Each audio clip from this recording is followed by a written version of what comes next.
Voters flocked to the polls on Tuesday, November 3rd, on Election Day, joining hundreds of thousands of Vermonters who had already voted by mail or absentee. Together, in-person voters and those who voted early combined to set a new record for total votes cast in a presidential election. All told, more than 372,000 votes were cast, representing about 75% of the total state electorate of about 506,000 voters. In Manchester, about 68% of eligible voters filled out ballots, and almost 82% did in Sunderland. Both polling stations reported lines of voters waiting when the doors opened on Election Day, although a higher percentage of voters in Sunderland voted in person compared to their counterparts in Manchester. In Arlington, Winhall, Weston, Dorset, and all the other towns in our region posted voter turnout in the 70 to 80% range. We had a chance to hear from Manchester's town clerk, Anita Sheldon, on how things were going on November 3rd. We started out with a line this morning about 9:15. Things kind of settled down a little bit, but we've been steady stream all day. It's been great. Yesterday when we closed the clerk's office, we had about 2,300 absentee ballots returned and processed, and we're up to about 2,600? Yep, so 2,643 ballots so far. So is that much higher than usual, or about the same? A little higher than usual.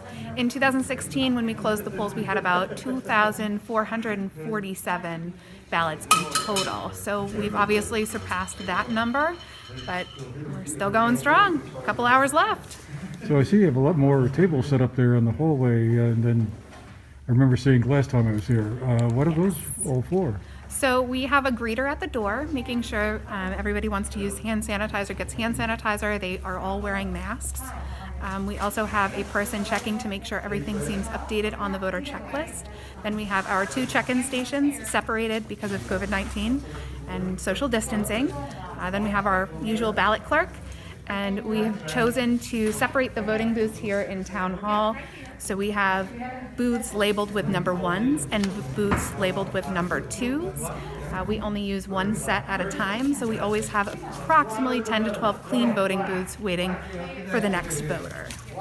In the voting on local races, Representative Cynthia Browning lost her bid for an 8th term in the legislature, as Seth Bongartz, who ran in conjunction with the other incumbent officeholder, Kathleen James, grabbed the 2 highest vote totals across the 4-town Bennington 4 district.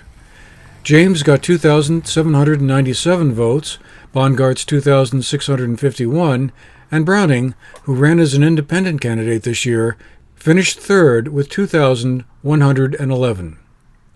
In the contested state Senate race to represent Bennington County and Montpelier, incumbent Democrats Dick Sears and Brian Campion were easily reelected, Sears getting 11,063 votes, Campion at 10,483.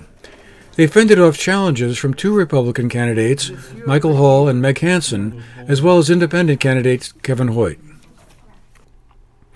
In the statewide races for governor and lieutenant governor, incumbent Governor Phil Scott cruised to an easy re-election over his challenger, Lieutenant Governor David Zuckerman, winning by more than a 40% margin of 248,000 votes to about 99,000 for Zuckerman.